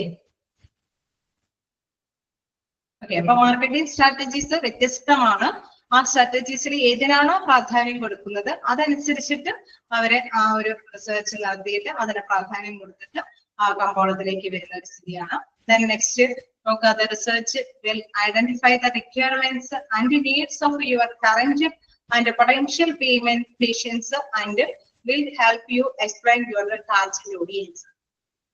ഓക്കെ, അപ്പൊ നിലവില് ഇപ്പോ നമ്മളിപ്പോ ഒരു ഹോസ്പിറ്റലൊക്കെ ആണെങ്കിൽ, നിലവിൽ സ്റ്റാർട്ട് ചെയ്യുന്ന ഒരു ഹോസ്പിറ്റലാണെങ്കിൽ ഇപ്പോഴത്തെ അല്ലെങ്കിൽ ഈ പൊട്ടൻഷ്യൽ അല്ലെ ഈ ഒരു ടൈമില് പെട്ടെന്ന് തന്നെ സാധ്യതയുള്ള വ്യക്തികൾ പേഷ്യൻസ് അവരിൽ നിന്ന് കൂടുതൽ എക്സ്പ്ലനേഷൻ ടാർഗറ്റ്, അതായത് ഓഡിയൻസിൽ ധാരാളം ഓഡിയൻസ് വരാൻ സാധ്യതയുള്ള കാര്യങ്ങളെ കുറിച്ചിട്ട് അത് ഐഡന്റിഫൈ ചെയ്യുക. അവരുടെ ആവശ്യകതകൾ എന്തൊക്കെയാണ്, അവരുടെ ആവശ്യകതകളെ കുറിച്ചിട്ട് റിസർച്ച് ചെയ്തിട്ട് കാര്യങ്ങൾ കളക്ട് ചെയ്യുന്ന ഒരു അനാലിസിസ് ആണ്. അടുത്തത് നമ്മള് സ്ട്രാറ്റജി വെച്ച് നോക്കിയിട്ട് എന്തിനെങ്കിലും കൂടുതൽ പ്രാധാന്യം കൊടുക്കുന്നതെങ്കിൽ മറ്റൊന്ന് എന്താണ്, കറന്റ് പൊട്ടൻഷ്യൽ ആയിട്ടുള്ള പേഷ്യൻസിനെ വെച്ചിട്ട് അവരുടെ റിക്വയർമെന്റ്സ് അനുസരിച്ചിട്ടുള്ള ടാർഗറ്റ് അല്ലെ, അവരുടെ റിക്വയർമെന്റ്സ് അനുസരിച്ചിട്ട് ഇനിയും ധാരാളം വ്യക്തികൾ ഇന്ന കാര്യങ്ങൾ ഉൾപ്പെടുത്തിയാൽ വരും അല്ലെ, ആ ഒരു മൈൻഡിലേക്ക് കൂടുതൽ കാര്യങ്ങൾ റിസർച്ച് ചെയ്യുന്നതാണ്. Then third, this is also the right time to look back at the goals you are chosen. Okay, നമുക്കറിയാം എപ്പോഴെന്താണ് നല്ല സമയത്തായിരിക്കും അല്ലെ, കൃത്യമായിട്ട് സമയക്രമത്തിന്റെ അടിസ്ഥാനത്തിൽ നമ്മൾ കാര്യങ്ങൾ ചെയ്യണം അല്ലെ. ഇൻ കേസ് ചെയ്യേണ്ട കാര്യങ്ങൾ ചെയ്യേണ്ട സമയത്ത് തന്നെ ചെയ്യണമെന്ന് പറയും അല്ലെ. അപ്പൊ അതുകൊണ്ടാണ് പറയുന്നത് this is also the right time to look back at the goals you are chosen. എപ്പോഴും നമ്മള് ഗോൾസ് ഒക്കെ ചൂസൺ ചെയ്തെടുക്കുമ്പോൾ തിരഞ്ഞെടുക്കുമ്പോൾ കറക്റ്റ് ആയിട്ടുള്ള സമയത്ത് തന്നെ ഗോൾസിലേക്ക്, നമ്മളിപ്പോ ഒരു ഡിസാസ്റ്റർ സംഭവിക്കുന്ന സമയത്ത് അല്ലെങ്കിൽ നമുക്കറിയാമല്ലോ ഒരു നമുക്ക് വെള്ളപ്പൊക്കവും കാര്യങ്ങളൊക്കെ ഫീൽ ചെയ്ത അനുഭവിച്ച ഒരു സമയമൊക്കെ ഉണ്ടായിരുന്നു. അപ്പൊ ആ ടൈമില് ചില ബിസിനസ്സുകളൊക്കെ വിജയിച്ചു, ചില ബിസിനസ്സുകളൊക്കെ ഡൗൺ ആയിപ്പോയി. അപ്പൊ ആ സമയത്ത് ചിലതിന് പ്രാധാന്യം കൊടുത്തിട്ട് നമ്മൾ ഇറങ്ങി തിരിച്ച ബിസിനസ്സുകളൊക്കെ എന്താണ് മുന്നേറിക്കും അല്ലെ. അപ്പൊ അതുകൊണ്ടാണ് പറയുന്നത് സമയത്തിനുള്ളിൽ, ആ കൃത്യമായ സമയത്തിനുള്ളിൽ ഗോൾസ് ചൂസും ചെയ്ത് അതിന്റെ ആ ഒരു സാഹചര്യവും അനുസരിച്ചിട്ട് കൈകാര്യം ചെയ്യും. ഇപ്പോ നമുക്കറിയാം ഹോസ്പിറ്റലാണ് എങ്കിലും അവിടെ ഇപ്പോൾ കോവിഡുമായി ബന്ധപ്പെട്ട ഒരു സമയത്താണെങ്കിൽ അതിൻ്റെതായിട്ടുള്ള ചികിത്സാ കാര്യങ്ങൾക്ക് പ്രോത്സാഹിച്ചിട്ടുണ്ട് അല്ലെ. അപ്പൊ അങ്ങനെ വരുമ്പോൾ എന്താണ് പേഷ്യൻസ് ഒരുപാട് അതുമായി ബന്ധപ്പെട്ട് റിലേറ്റ് ചെയ്ത് അല്ലെ, നമ്മൾക്ക് ഓരോ സീസണിൽ ബേസ് ചെയ്തിട്ട് നമുക്കറിയാം പേഷ്യൻസ് ആണെങ്കിൽ ഓരോ കാര്യങ്ങൾക്ക് മുന്നിട്ട് വരും അല്ലെ. ഓരോ സീസൺ ബേസ് ചെയ്തിട്ടും നമുക്കറിയാം ചിലതല്ലാത്ത രോഗങ്ങളുണ്ട് അല്ലെ. അല്ലാത്ത സീസണിലായിട്ടുള്ള നമ്മുടെ പനി ജലദോഷം കാര്യങ്ങളൊക്കെ എന്ന് പറയുമ്പോൾ സീസണിലായിട്ട് വരുന്ന ഒരു സാധാരണ അസുഖങ്ങളാണ് അല്ലെ. അപ്പൊ അതുമായി ബന്ധപ്പെട്ടുള്ള ചൂസൺ, അത് അതിനനുസരിച്ചിട്ടുള്ള പ്രിക്വേഷൻസ് ഒക്കെ എടുക്കുന്ന ഫെസിലിറ്റീസ് ഒക്കെ ഉള്ള ഹോസ്പിറ്റലുകളൊക്കെ അതിനനുസരിച്ചിട്ട് പ്രിക്വേഷൻസ് ഒക്കെ എടുക്കുമ്പോൾ അവിടേക്ക് ഒരുപാട് കസ്റ്റമേഴ്സ് അതായത് പേഷ്യൻസ് വരും. അപ്പൊ അതൊക്കെ കൃത്യമായിട്ട് ചൂസ് ചെയ്യാം. Based on your research finding you may need to change some of your goals. Okay, നമ്മളിപ്പോ കണ്ടെത്തിയിരിക്കുന്ന റിസർച്ചുകളെല്ലാം എന്താണ് നമുക്ക് വേണമെങ്കിൽ ചേഞ്ച് ചെയ്യാം അല്ലെ. ഗോൾസിനനുസരിച്ചിട്ട് ചേഞ്ചസ് ചെയ്തിട്ടാം, നമുക്ക് എന്തെങ്കിലും ആ ലക്ഷ്യത്തിനനുസരിച്ചിട്ട് മാറ്റങ്ങൾ വരുത്താം. കുറെ കാര്യങ്ങളൊക്കെ റിസർച്ച് ചെയ്തിട്ട് നമ്മൾ ചില കാര്യങ്ങളൊക്കെ വേണ്ടാതെ വെക്കും, ചിലതിനൊക്കെ പ്രാധാന്യം കൊടുത്തിട്ട് മുന്നോട്ട് പോകും അല്ലെ. അങ്ങനെയല്ലേ ഒരുപാട് റിസർച്ച് നടത്തുമ്പോൾ എല്ലാവരും നടപ്പാക്കി പോകാനായിട്ട് സാധിക്കുമോ? കണ്ടെത്തലുകളെല്ലാം തന്നെ നടപ്പാക്കി പോകാൻ സാധിക്കുമോ? ഇല്ല അല്ലെ. കുറച്ചൊക്കെ പ്രാധാന്യത്തോട് കൂടിയിട്ട് റിസർച്ച് നടത്തിയപ്പോൾ കിട്ടിയിരിക്കുന്ന കാര്യങ്ങളൊക്കെ വെച്ച് പോസിബിൾ ആയിട്ടുള്ള കാര്യങ്ങൾ തിരഞ്ഞെടുക്കാൻ സാധിക്കും. മറ്റുള്ളതൊക്കെ നമുക്ക് തള്ളിക്കളയേണ്ടതായിട്ട് വരും. It help to analyse some key questions. അവിടെ കുറച്ച് ക്വസ്റ്റ്യൻസുകളായിട്ടാണ് ഇവിടെ അവശേഷിക്കുന്നത്. അതായത് നമ്മള് അല്ലെ കുറച്ച് കാര്യങ്ങളെ കുറിച്ചിട്ട് അനലൈസേഷൻ നടത്തുമ്പോൾ റിസർച്ച് ഒക്കെ നടത്തുമ്പോൾ പല ക്വസ്റ്റ്യൻസുകൾ വരികയാണ്. അതിന് വരുമ്പോൾ നോക്കുക, what are the similarities and dissimilarities between your practice and your competitors. ഒരു ഹോസ്പിറ്റലാണ് എങ്കിലും നമുക്കറിയാം അവിടെ കോമ്പറ്റീറ്റീവ് ആയിട്ടുള്ള മറ്റൊരു ഹോസ്പിറ്റലും ഉണ്ടാവും അല്ലെ. തീർച്ചയായിട്ടും നമുക്കറിയാം ഇപ്പം മറ്റൊരു ഹോസ്പിറ്റൽ ഉള്ളതുകൊണ്ട് ഇതേപോലെ തന്നെ കിടന്ന മത്സരം നടത്തുന്ന മറ്റൊരു ഹോസ്പിറ്റലും ഉണ്ടാവും അല്ലെ. അപ്പൊ എന്തൊക്കെ സാമ്യങ്ങളാണ് അവരുടെ നമ്മുടെയും സർവീസിൽ ഉണ്ടാവുന്നത്. അതേമാതിരി തന്നെ സാമ്യമല്ലാത്ത എന്തെങ്കിലുമൊക്കെ സൗകര്യങ്ങളും പ്രദാനം ചെയ്യുന്നുണ്ടെങ്കിൽ അത് എന്തൊക്കെയാണെന്നുള്ളത് നമ്മൾ കണ്ടെത്തേണ്ടതുണ്ട്. അതേമാതിരി തന്നെ what makes your practice from your competitors. Okay, നമ്മുടെ എതിരാളികളിൽ നിന്ന് എന്താണ് പരിശീലനം, അവർക്ക് എതിരാളികളെ എന്താ കൂടുതൽ പ്രാക്ടീസ് ചെയ്യുന്നത്, എന്താണ് കൂടുതൽ കാര്യങ്ങൾ കൈകാര്യം ചെയ്യുന്നത് എന്താണെന്നുള്ളത് കണ്ടെത്തേണ്ടതുണ്ട്. എപ്പോഴും നമ്മൾ കോമ്പറ്റീറ്റീവ് ആയിട്ടുള്ള ഹോസ്പിറ്റലിനെ കുറിച്ച് നമ്മൾ വിശകലനം ചെയ്യേണ്ടതുണ്ട്. കാരണം നമുക്ക് പിടിച്ചു നിൽക്കണമെങ്കിൽ തീർച്ചയായിട്ടും അവരുമായിട്ട് ഒത്തുപോയി നിൽക്കണം ചിലപ്പോൾ ചില ഡോക്ടേഴ്സുകളെ ആയിരിക്കും അവര് കൂടുതൽ നല്ല ഡോക്ടേഴ്സിനെ ആയിരിക്കും ഇറക്കുന്നത്. അതുകൊണ്ടായിരിക്കും പേഷ്യൻസ് അവിടെ വരുന്നത്. ചിലപ്പോൾ നല്ല ഫെസിലിറ്റീസ്, ചിലപ്പോൾ നല്ല ക്ലീൻ ലൈൻസ് അവിടെ നല്ല സ്റ്റാൻഡേർഡ് കാര്യങ്ങളൊക്കെ ആയിരിക്കും കൂടുതൽ പ്രിഫറൻസ് കൊടുക്കുന്നത്. അല്ലെങ്കിൽ റേറ്റിലായിരിക്കും കുറെ വ്യത്യാസം വരുന്നത്. അപ്പൊ എന്താണ് കൂടുതലായിട്ട് അവിടെ കോമ്പറ്റീറ്റീവ് ആയിട്ട് വന്നിരിക്കുന്ന കാര്യം എന്നുള്ളത് കണ്ടെത്താനായിട്ട് is your location more desirable than your competitors. Okay, നമ്മുടെ ലൊക്കേഷൻ എന്ന് പറയുന്നത് ഇച്ചിരി കൂടി നല്ലതാണോ മറ്റുള്ളവരെ അപേക്ഷിച്ച് ആ ഒരു ഇത് നമ്മുടെ എതിരാളികളിനേക്കാളും സ്ഥലം കൂടുതൽ കാമ്യമായതാണോ നമ്മുടെ ലൊക്കേഷൻ എന്നുള്ളത് കണ്ടെത്തേണ്ടതുണ്ട്. തീർച്ചയായിട്ടും ട്രാൻസ്പോർട്ടേഷൻ ഫെസിലിറ്റീസ് ഒക്കെ കൂടുതലുള്ള സ്ഥലത്തായിരിക്കും പ്രധാനമായിട്ടും ഹോസ്പിറ്റലിന് കൂടുതലായിട്ട് പിടിച്ചു നിൽക്കാനായിട്ട് പറ്റുക അപ്പൊ അതൊക്കെ നോക്കേണ്ടതുണ്ട്. അതേമാതിരി തന്നെ do you promise A broader scope of service than the competition. അതായത് നമുക്കറിയാം മത്സരത്തെക്കാൾ വിശാലമായ സേവനങ്ങൾ എന്തെങ്കിലുമൊക്കെ കൂടുതലായിട്ട് കൊടുക്കുന്നുണ്ടോ, അതും കൂടി നമ്മൾ മനസ്സിലാക്കേണ്ടതുണ്ട്. Is there a service you provide that no one else in the community presently offers? നമ്മളിപ്പോ മറ്റു മത്സരാർത്ഥികളെയൊക്കെ കൂടുതൽ നല്ലൊരു സേവനം പ്രൊവൈഡ് ചെയ്യുന്നുണ്ട് എങ്കിൽ തീർച്ചയായിട്ടും നമുക്ക് എന്ത് വിശ്വസിക്കാൻ പറ്റും, നമ്മുടെ ഹോസ്പിറ്റലിലേക്ക് കാരണം അവര് സാധാരണയായിട്ട് നോർമലി കസ്റ്റമേഴ്സ് ആയ പേഷ്യൻസ് വന്നോളും അപ്പൊ അതുകൊണ്ട് തന്നെ ആ കാര്യങ്ങളെ കുറിച്ചിട്ട് ചിന്തിക്കണം നമ്മള് ലൊക്കേഷൻ കറക്റ്റ് ആണോ, എന്തെങ്കിലും അവരെക്കാൾ എക്സ്ട്രാ നമ്മൾ എന്തെങ്കിലും കൊടുക്കുന്നുണ്ടോ, അവരൊക്കെ കുറവാണോ കൊടുക്കുന്നത്. അങ്ങനെ പിടിച്ചു നിൽക്കുമ്പോൾ നമ്മൾ അങ്ങനെ താരതമ്യം ചെയ്യുമ്പോൾ നമുക്ക് കുറച്ച് കാര്യങ്ങൾ മനസ്സിലാവും. ഓക്കെ, അവരെക്കാൾ നല്ല ഹൈജീനിക് ആയിട്ടുള്ള കാര്യങ്ങളൊക്കെ ചെയ്യുന്നുണ്ട്, അല്ലെങ്കിൽ നല്ല ലൊക്കേഷനാണ്. കേസ് അങ്ങനെയൊന്നും ഇല്ല എങ്കിൽ മാറ്റങ്ങൾ വരുത്തി നമ്മൾ അവരോടൊപ്പം തന്നെ മത്സരിച്ച് മുന്നേറാനായിട്ട് ചില ചേഞ്ചസ് ഒക്കെ വരും അങ്ങനെയല്ലേ പിടിച്ചു നിൽക്കാൻ പറ്റുള്ളൂ. ആണോ? നിങ്ങൾ ബിസിനസ് മൈൻഡിലേക്ക് എടുത്താൽ മതി, അപ്പൊ നമുക്ക് ആ മാർക്കറ്റിംഗ് പഠിക്കാൻ എളുപ്പമാണ്. ഓക്കെ, അതാണ് അതിൽ വരുന്ന കാര്യങ്ങൾ. അപ്പൊ ഇതിലെ പ്രധാനമായിട്ട് കുറെ ക്വസ്റ്റ്യൻസ് സ്വമേധയ തന്നെ ഉണ്ടാക്കി രൂപപ്പെടുത്തി കൊണ്ടുവരണം. എങ്ങനെയാണ് ഇത് പിടിച്ചു നിൽക്കാൻ പറ്റുന്നത്. ഏതൊരു ബിസിനസ്സും അങ്ങനെ തന്നെയാണ് വിജയിക്കുക ഒരു ക്ലോത്തിന്റെ ആണെങ്കിലും സെയിൽ ചെയ്യുന്നത്, അല്ലെങ്കിൽ ഷൂ ഷോപ്പ് ആണെങ്കിലും ഏത് ഷോപ്പാണെങ്കിലും നമ്മള് മറ്റൊരു ഷോപ്പ് തൊട്ടടുത്ത് തുടങ്ങിയാൽ പോലും ചിലപ്പോൾ നമ്മുടെ ബിസിനസ് അവിടെ പിടിച്ചു നിൽക്കും. എന്തുകൊണ്ടായിരിക്കും? അതിനെന്തെങ്കിലും ആ ബിസിനസ് ഫോമുമായിട്ട് എന്തെങ്കിലും വ്യത്യാസങ്ങളുണ്ട് അവിടെ ഒരുപാട് സിമിലാരിറ്റീസ് ഉണ്ടായെങ്കിലും ചില വ്യത്യസ്തമായിട്ടുള്ള നല്ല കോമ്പറ്റീറ്റീവ് ആയിട്ട് പിടിച്ചു നിൽക്കാൻ പറ്റുന്ന ചില കാര്യങ്ങൾ ചിലപ്പോൾ നമ്മൾ ഫോളോ ചെയ്യുന്നുണ്ടാവും. അതായിരിക്കും കസ്റ്റമേഴ്സിന്റെ മൈൻഡില് നമ്മുടെ ബിസിനസ് ഫോം നിലനിർത്തി കൊണ്ടുപോകാനായിട്ട് സാധിക്കും. അത് തന്നെയാണ് ഹോസ്പിറ്റൽ ആണ് എങ്കിലും അങ്ങനെ തന്നെയായിരിക്കും. ചില സർവീസ് കാര്യങ്ങളെല്ലാം തന്നെ കോമ്പറ്റീറ്റീവിനെ അപേക്ഷിച്ച് കൂടുതൽ നല്ലൊരു സേവനങ്ങൾ കൂടുതൽ പ്രദാനം ചെയ്യുന്നുണ്ടാവും. അങ്ങനെ കൂടുതൽ സേവനങ്ങൾ പ്രദാനം ചെയ്താൽ തീർച്ചയായിട്ടും കസ്റ്റമേഴ്സ് വരും എപ്പോഴും എമൗണ്ട് എപ്പോഴും ആ ഒരു പ്രോഫിറ്റബിൾ ആയിട്ടുള്ള ഹോസ്പിറ്റലിനേക്കാളും കൂടുതൽ സർവീസ് മൈൻഡോടുള്ള ഹോസ്പിറ്റലിലേക്ക് പോകാനായിരിക്കും ഏതൊരു പേഷ്യൻസ് ഡോക്ടേഴ്സ് ആണെങ്കിലും നല്ലൊരു സമീപനം കാഴ്ചവെക്കുന്ന പേഷ്യൻസ് അവര് അങ്ങനെയൊക്കെയുള്ള ഒരു രീതിയാണെങ്കിൽ തീർച്ചയായിട്ടും അവിടേക്ക് പോകാനായിട്ട് പേഷ്യൻസ് തയ്യാറാവും. നിങ്ങൾക്കൊരു ചാപ്റ്റർ പഠിക്കാനുണ്ട് ഇങ്ങനെ പേഷ്യന്റ് സാറ്റിസ്ഫാക്ഷൻ എന്ന് പറഞ്ഞുകൊണ്ടൊക്കെ. ആ ചാപ്റ്റർ പഠിച്ചു കഴിയുമ്പോൾ നമുക്ക് മനസ്സിലാവാനായിട്ട് സാധിക്കും എങ്ങനെയാണ് മാർക്കറ്റിൽ ആ ഹോസ്പിറ്റലിൽ പിടിച്ചു നിന്ന് പോകാനായിട്ട് സാധിക്കുന്നത്. വലിയ ചാപ്റ്റർ തന്നെയാണ്. ഓക്കെ, ആ ചാപ്റ്റർ എടുത്തു തുടങ്ങിയോ? ആരെങ്കിലും ഇല്ലല്ലേ? എടുത്തിട്ടുണ്ടാവില്ല. ഓക്കെ, അപ്പോ ഇനി അടുത്തൊരു ഇതിലേക്ക് പോകാം. Identify target audience.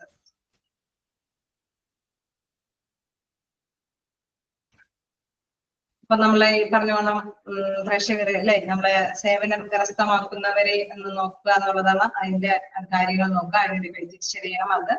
അതിനെ കുറിച്ച് നോക്കുകയാണെങ്കിൽ target audience might consist of patients of certain age, gender, location, payer, type of patients with certain clinical requirements.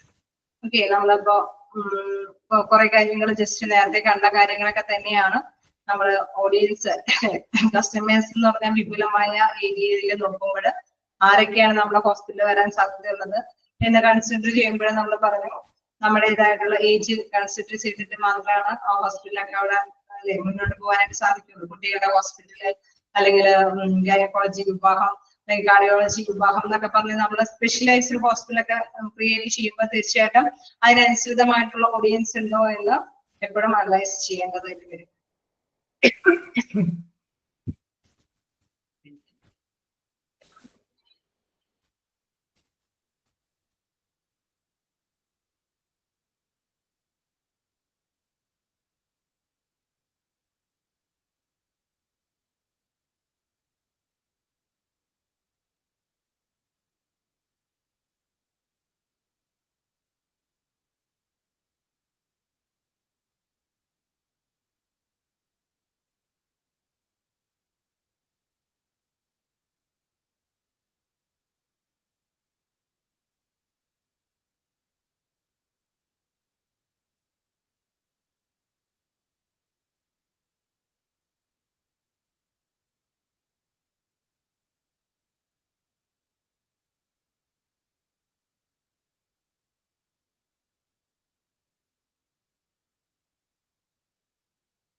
Okay.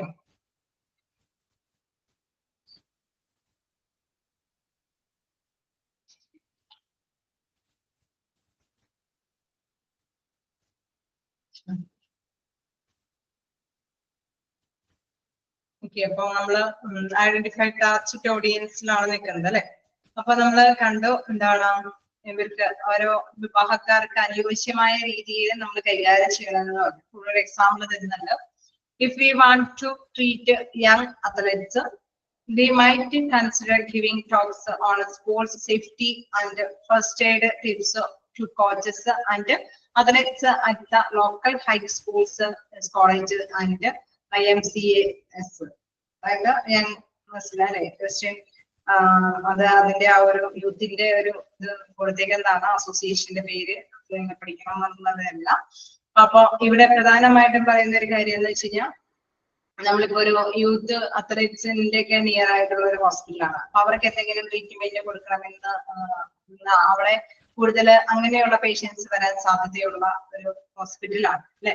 എങ്കിലും നമ്മൾ തീർച്ചയായിട്ടും എന്താണ് അവരെ കൺസിഡർ ചെയ്യണം, അവരെ പരിഗണിക്കണം അല്ലെ. നമ്മൾ ഒരു ഹോസ്പിറ്റലാകുമ്പോൾ നമ്മൾ പറഞ്ഞു ആ ഒരു ചുറ്റുവട്ടത്തുള്ള വ്യക്തികളെ നമ്മൾ പരിഗണിക്കേണ്ടത് അവിടെയുള്ള ഏജ് അനുസരിച്ചിട്ടുള്ള ഏജ് ബാർ എക്കണോമിക് ലെവലൊക്കെ വെച്ച് നമ്മൾ പരിഗണിക്കണമെന്ന് പറഞ്ഞു. ഇവിടെ എക്സാമ്പിൾ ആയിട്ട് പറയുന്നത് ഈ അത്ലറ്റ്സുമായിട്ടുള്ള വ്യക്തികൾക്ക് എന്തെങ്കിലും ട്രീറ്റ്മെന്റ് കൊടുക്കേണ്ടതുണ്ടെങ്കിൽ തീർച്ചയായിട്ടും എന്താണ് അവിടെ അവരുടെ സ്പോർട്സ് സേഫ്റ്റിയെ കുറിച്ചിട്ട് അല്ലെ, അത് അതിന്റെ സുരക്ഷാ നടപടികളെ കുറിച്ചിട്ട് അതുമായി ബന്ധപ്പെട്ട ടിപ്സുകളെ കുറിച്ചിട്ട് കോച്ചസുമായിട്ടൊക്കെ ഡിസ്കഷൻ ഒക്കെ നടത്തേണ്ടതായിട്ട് വരും. ഓക്കെ, അപ്പൊ അവര് ചില ട്രീറ്റ്മെന്റ് ഒക്കെ കോച്ചസ് പറയുന്നതനുസരിച്ചിട്ട് തന്നെ കൈകാര്യം ചെയ്യും. നമുക്കറിയാം ട്രീറ്റ്മെന്റ് നടത്തുമ്പോൾ ഡോക്ടേഴ്സിനും നഴ്സുമാർക്കും അവരുടേതായിട്ടുള്ള റോളുകളുണ്ട്, പവറുകളുണ്ട്. അവരായിട്ട് എന്താണ് മിങ്കിൾ ചെയ്ത് പോകുമ്പോൾ അപ്പൊ തീർച്ചയായിട്ടും എന്താണ് വളരെ നല്ല ഒരു അറ്റാച്ച്മെന്റോട് കൂടിയിട്ട് ഹോസ്പിറ്റൽ സേവനങ്ങൾ അവർക്ക് പ്രൊവൈഡ് ചെയ്യാനായിട്ട് സാധിക്കും. അങ്ങനെ നല്ലൊരു അറ്റാച്ച്മെന്റോട് കൂടിയിട്ട് ഹോസ്പിറ്റലിലെ സേവനങ്ങൾ പ്രൊവൈഡ് ചെയ്യുമ്പോൾ എന്താണ് അവര് ആ ഹോസ്പിറ്റലിനെ പ്രിഫർ ചെയ്യും അല്ലെ. നമുക്ക് നമ്മുടേതായിട്ടുള്ള ഡോക്ടേഴ്സിന് അറിവുണ്ട്, നഴ്സുമാർക്ക് അറിവുണ്ട്. ഓക്കെ, ഞങ്ങൾ അതിൻ്റെതായ രീതിയിൽ ട്രീറ്റ്മെന്റ് നൽകും എന്നുള്ളൊരു മ്യൂച്വൽ അല്ലെ അങ്ങനെയുള്ള ഒരു സെൽഫായിട്ടുള്ള ഒരു ഡിസിഷൻ എടുക്കാതെ തന്നെ ഒരു മ്യൂച്വൽ അണ്ടർസ്റ്റാൻഡിങ്ങിനോട് കൂടിയിട്ടുള്ള ഒരു ഡിസിഷൻ ഒക്കെ എടുക്കുമ്പോൾ എന്താണ് അവിടെ അവരെയും കൂടിയും പരിഗണിച്ചുകൊണ്ട് തന്നെ ട്രീറ്റ്മെന്റ് ഒക്കെ അവർക്ക് പ്രൊവൈഡ് ചെയ്യാനായിട്ട് സാധിക്കും. സാധിക്കില്ലേ? സാധിക്കുമോ? അതായിരിക്കില്ലേ ബെറ്റർ? ഓക്കെ, അപ്പൊ ഫസ്റ്റ് എയ്ഡ് ടിപ്പും കാര്യങ്ങളൊക്കെ ജസ്റ്റ് കോച്ചസ് ഒക്കെ ആയിട്ട് നേരിട്ട് ചോദിച്ചറിഞ്ഞ് അതെങ്ങനെ ഫസ്റ്റ് എയ്ഡ് കാര്യങ്ങളൊക്കെ അങ്ങനെ കൊടുക്കാമെന്നുള്ള ബെറ്റർ അണ്ടർസ്റ്റാൻഡിങ് ഒക്കെ ചെയ്ത് അല്ലെ. അതുകൊണ്ടാണ് ഹൈ സ്കൂൾസ് ആണെങ്കിലും കോളേജസ് ആണെങ്കിലും അത്ലറ്റിക് ഉള്ള മേഖലകളിലുള്ള ആളുകൾ, അതുപോലെ യൂത്തിന്റെയൊക്കെ ആണെങ്കിലും അസോസിയേഷൻ ആണെങ്കിലും അവരൊക്കെ ആയിട്ടാണെങ്കിലും നല്ല രീതിയിലുള്ള ഒരു അറ്റാച്ച്മെന്റോട് കൂടിയിട്ട് പോവുകയാണെങ്കിൽ തീർച്ചയായിട്ടും ആ കസ്റ്റമേഴ്സിനെ നമ്മുടെ ഹോസ്പിറ്റലിൽ പിടിച്ചു നിർത്താനൊക്കെ ആയിട്ട് സാധിക്കും. ഓക്കെ, അപ്പൊ ആ ഓഡിയൻസിനെ നമ്മൾ എപ്പോഴും ടാർഗറ്റ് ചെയ്യുക അല്ലെ.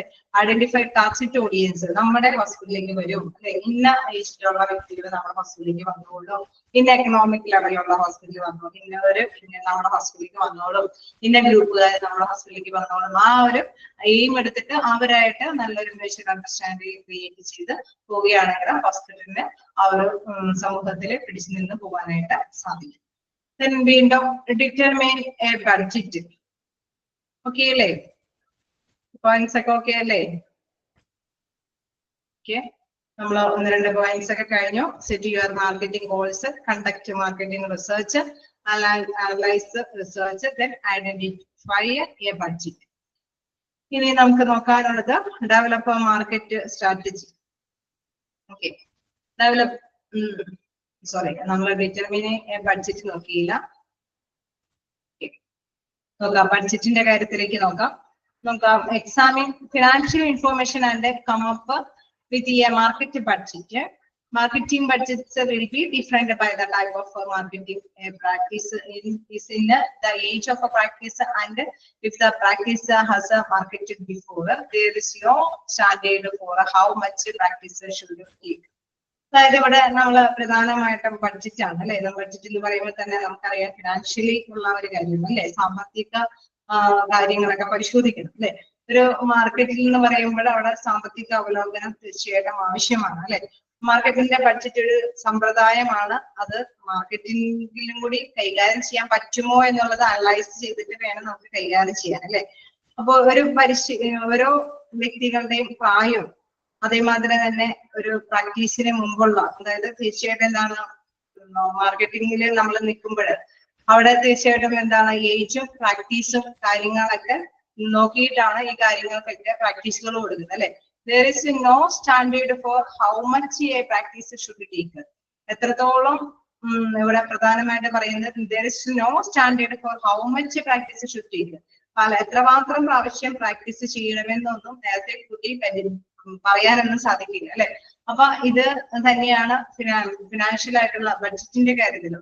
എത്രത്തോളം പ്രാക്ടീസ് കൊടുത്താലാണ് ഇത് പിടിച്ചു നിൽക്കാൻ പറ്റുക എന്നൊന്നും പറയാൻ പറ്റില്ല. കാരണം നമുക്കറിയാം പുതിയ പുതിയ ഇന്നോവേറ്റീവ് ആയ കാലഘട്ടം ആയതുകൊണ്ട് തന്നെ സാധനങ്ങളുടെ ഇതുകളൊക്കെ നമുക്ക് ചിലപ്പോൾ റോ മെറ്റീരിയൽസ് നമ്മൾ ഉദ്ദേശിക്കുന്ന ഒരു രീതിയിലേക്ക് എത്തുമ്പോൾ അതിനൊക്കെ വിലകളൊക്കെ കയറി മറിഞ്ഞു വരാനൊക്കെ ആയിട്ട് നമുക്ക് സാധ്യതയില്ല. അപ്പൊ ഒരു സ്റ്റാൻഡേർഡ് ഫിക്സേഷൻ ഒന്നും ചിലപ്പോൾ ഈ ബഡ്ജറ്റിന്റെ കാര്യത്തിൽ നേരത്തെ കൂട്ടി പ്രവേശിക്കാനായിട്ട് സാധിക്കില്ല. ഇപ്പൊ ഒരു കുട്ടി കളിക്കുമ്പോൾ അവന് പല പ്രാവശ്യം പ്രാക്ടീസ് ചെയ്താൽ മാത്രമാണ് അവന് നല്ലൊരു ഗോൾ അച്ചീവ് ചെയ്യാൻ പറ്റുള്ളൂ അല്ലെ. ചിലർക്ക് അധികം പ്രാക്ടീസ് ചെയ്യാതെ ചിലപ്പോൾ അച്ചീവ് ചെയ്യാൻ സാധിച്ചെന്ന് വരും.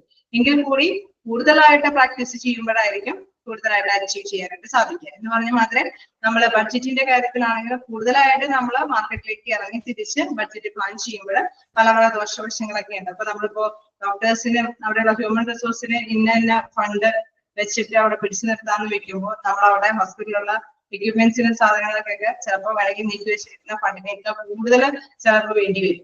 ചിലപ്പോൾ എക്യുപ്മെന്റ്സിന്റെ റേറ്റുകൾക്കൊക്കെ വ്യത്യാസം വന്നു വരും ഇല്ലേ, വേണ്ടി വരില്ലേ? ഓക്കെ, അപ്പം എപ്പോഴും നമ്മൾ എന്താണ് ഒരു നേരത്തെ കൂട്ടി ഒരുപാട് സ്റ്റാൻഡേർഡ് നമുക്ക് ഫിക്സ് ചെയ്യാനായിട്ട് പറ്റിയെന്ന് വരില്ല. മാർക്കറ്റിൽ എപ്പോഴും ഒരു വേരിയേഷൻ ഉണ്ടാവും എന്നുള്ളത് ഫസ്റ്റ് ആയിട്ടും മനസ്സിലാക്കേണ്ട ഒരു കാര്യമാണ്. If the practice is new, we can hope to spend 10% or more of our annual gross income the first year to carry out the planning. ഇപ്പൊ നമ്മള് എന്താണ് പുതിയ സംരംഭമാണ് അല്ലെ. പുതിയൊരു സംരംഭമാണെങ്കിൽ നമ്മൾ എന്താണ് കൂടുതലായിട്ട് ഒരു 10% കൂടി ചിലപ്പോൾ അഡീഷണൽ ആയിട്ട് കോസ്റ്റ് ഇറക്കേണ്ടതായിട്ട് വരും. നമ്മുടെ ആനുവൽ ഇൻകം ആണെങ്കിൽ ഫസ്റ്റ് ഇയറിലൊക്കെ ചിലപ്പോൾ ഒരുപാട് ഇൻകം ഒന്നും നമുക്ക് നേടിയെടുക്കാനും പറ്റിയെന്ന് വരില്ല അല്ലെ. then percent more of our annual gross income the first year you carry out the plan. നമ്മൾ പ്ലാൻ ചെയ്ത രീതിയിലൊന്നും ചിലപ്പോൾ ഒരുപക്ഷെ നമുക്ക് ആനുവൽ ഇൻകം നേടിയെടുക്കാനായിട്ട് പറ്റിയെന്ന് വരില്ല അല്ലെ. അപ്പൊ തീർച്ചയായിട്ടും കൂടുതൽ ഫണ്ട് നമ്മളൊക്കെ ഇറക്കേണ്ടതായിട്ടും വരും. പക്ഷെ ആനുവൽ ഇൻകം ചിലപ്പോൾ പ്രതീക്ഷിച്ചത്ര നമുക്ക് നേടിയെടുക്കാൻ പറ്റിയെന്നും വരും. അതൊക്കെ ഫസ്റ്റ് പുതിയ ഒരു സംരംഭമൊക്കെ ആവുമ്പോൾ അങ്ങനെയായിരിക്കും. ഏതൊരു ബിസിനസ് ആണെങ്കിലും ഹോസ്പിറ്റൽ ആണെങ്കിലും എന്താണെങ്കിലും അങ്ങനെ തന്നെയായിരിക്കും. അല്ലെ? അങ്ങനെയായിരിക്കില്ലേ? പിന്നെ അത് നാച്ചുറലി പബ്ലിസിറ്റി ഒക്കെ കിട്ടിക്കഴിയുമ്പോഴാണ് പിന്നെ അവിടേക്ക് ആൾക്കാരൊക്കെ വന്ന് തുടങ്ങുന്നത് അല്ലെ? അപ്പൊ ആദ്യമൊക്കെ മാർക്കറ്റിൽ പിടിച്ചു നിൽക്കാനായിട്ടുള്ള ഒരു എയിം മാത്രമാണ് ലക്ഷ്യം വെക്കേണ്ടത്. നേരത്തെ കൂട്ടി ബഡ്ജറ്റ് ഒന്നും നമുക്ക് കണ്ടെത്താനും സാധിക്കില്ല. ആദ്യത്തെയൊക്കെ സംരംഭം ആയതുകൊണ്ട് എല്ലാ ഹ്യൂമൻ റിസോഴ്സിനും എത്രത്തോളം ഫണ്ട് നമുക്ക് കൊടുക്കാൻ പറ്റുമെന്നോ അല്ലെങ്കിൽ റോ മെറ്റീരിയൽസിന് ഒരുപാട് ഫണ്ട് ഇറക്കാൻ പറ്റുമെന്നോ ഒന്നും നമുക്ക് കറക്റ്റ് ആയിട്ട് പ്രവചിക്കാൻ പറ്റിയെന്നും വരില്ല. എന്നാൽ കൂടുതൽ ഫണ്ട് ഇറക്കേണ്ടതായിട്ട് വരും. ചിലപ്പോ അങ്ങനെ ഇറക്കി കഴിയുമ്പോൾ തീർച്ചയായിട്ടും സമൂഹത്തിൽ നമുക്കൊരു നല്ല ഒരു എയിം അല്ലെ, ഒരു പേര് കേട്ട ഒരു ഹോസ്പിറ്റൽ എന്നുള്ള ലെവലിലേക്ക് എത്തിപ്പെടാൻ പറ്റും. പക്ഷെ അവിടെ ആ ടൈമിലൊന്നും ആനുവൽ ഇൻകം പ്രതീക്ഷിച്ചത്ര കിട്ടിയെന്ന് വരില്ല. ശരിയല്ലേ? ഫസ്റ്റ് പുതിയ കമ്പനിയാണ്, പുതിയൊരു ബിസിനസ് ഒക്കെ ആണെങ്കിൽ അങ്ങനെയാണ്. അപ്പോൾ നമ്മൾ പുതിയൊരു ഹോസ്പിറ്റലുമായി ബന്ധപ്പെട്ട കുറച്ച് സ്റ്റെപ്സ് ആണ് നമ്മൾ കണ്ടത്. ഇനി അടുത്തത് നെക്സ്റ്റ് ക്ലാസ്സിൽ എടുക്കാം. എല്ലാം കൂടി പറഞ്ഞ് നിങ്ങളെ ബോറടിപ്പിക്കുന്നില്ല. ഇതിൽ പറയുന്ന ഒരു രീതിയൊക്കെ വരുമ്പോൾ നിങ്ങൾക്ക് കൺഫ്യൂഷനോ പ്രാക്ടീസ് ചെയ്യിപ്പിക്കുകയും കാര്യങ്ങളൊക്കെ ചെയ്യിപ്പിക്കുന്നത് എന്താന്നൊക്കെ ഉള്ളത് നിങ്ങൾ പ്രതീക്ഷ ഒന്ന് മനസ്സിലാക്കാൻ ഒരുപാട് ഓവർകം ചെയ്ത് ചെയ്യണ്ട. ജസ്റ്റ് ഒന്ന് മനസ്സിലാക്കിയാൽ മതി. ഒരു ബിസിനസ്സിൽ സ്റ്റാർട്ടിങ്ങിൽ നമുക്ക് എന്താണ് ബഡ്ജറ്റ് കറക്റ്റ് ആയിട്ട് പ്രവചിക്കാനായിട്ട് സാധിക്കില്ല. കൂടുതൽ മുതൽ ഇറക്കേണ്ടി വരും. പക്ഷെ ഒരുപക്ഷെ ആനുവൽ ഇൻകം അതിനനുസരിച്ചിട്ട് റിട്ടേൺ കിട്ടണമെന്ന് നിർബന്ധമില്ല. ഓക്കെ അല്ലേ? ഓക്കെ.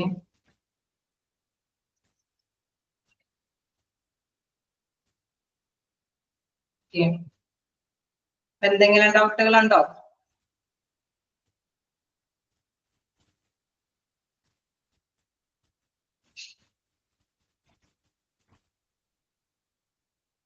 ഡൗട്ടൊന്നുമില്ല.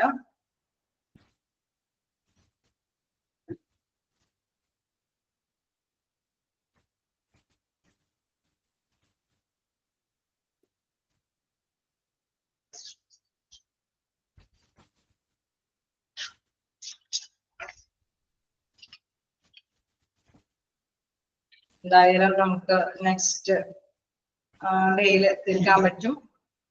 ചെറിയ ചാപ്റ്റർ ആണ്. ഇന്ന് സ്പീഡിൽ പിടിച്ചാലും നമുക്ക് തീർക്കാൻ പറ്റും. എന്തായാലും ഒരു പേജ് 1.5 പേജ് ഉണ്ട്. നമുക്ക് നെക്സ്റ്റ് ഡേ തീർക്കാം.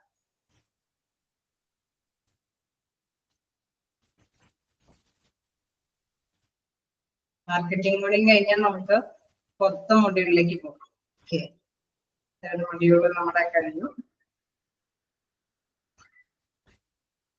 അടുത്ത മൊഡ്യൂളില് ഒരു ഓവർവ്യൂ എന്ന് പറഞ്ഞൊരു ചാപ്റ്റർ ഉണ്ട്. അതിന്റെ ഇച്ചിരി ഫൈറ്റ്. പിന്നെ ബേസിക് ഓഫ് കമ്പ്യൂട്ടർ ഉണ്ട്.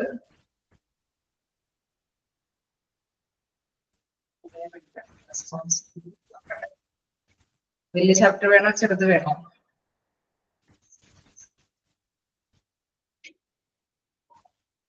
ഓക്കെ, ഏത് ചാപ്റ്റർ എടുക്കണം? വലിയ ചാപ്റ്റർ എടുക്കണോ ചെറിയ ചാപ്റ്റർ എടുക്കണോ? ബേസിക് ഓഫ് കമ്പ്യൂട്ടർ ചെറിയ ചാപ്റ്റർ എടുത്താൽ മതി. അല്ല, ഞങ്ങളോട് ഇൻഫർമേഷൻ തന്നേക്കുന്നത് വലിയ ചാപ്റ്റർ വേഗം എടുത്ത് വെക്കുക. കാരണം ലാസ്റ്റ് മൊമെന്റ് ഒക്കെ ആകുമ്പോഴേക്കും ചെറുത് വെച്ച് കഴിഞ്ഞാൽ വലിയ പ്രശ്നമില്ല. തീരാത്തവർക്കാണെങ്കിലും ചെറിയ ചാപ്റ്റർ എടുക്കാനായിരിക്കും, അഡ്ജസ്റ്റ് ചെയ്ത് എടുക്കാനായിരിക്കും താല്പര്യം. നോക്കട്ടെ, ബേസിക് ഓഫ് കമ്പ്യൂട്ടർ എങ്ങനെയാണ്? നമുക്ക് കുഴപ്പമുണ്ടോ? കമ്പ്യൂട്ടർ ഒക്കെ പഠിച്ചവരുണ്ടോ? സിമ്പിൾ ആണ്.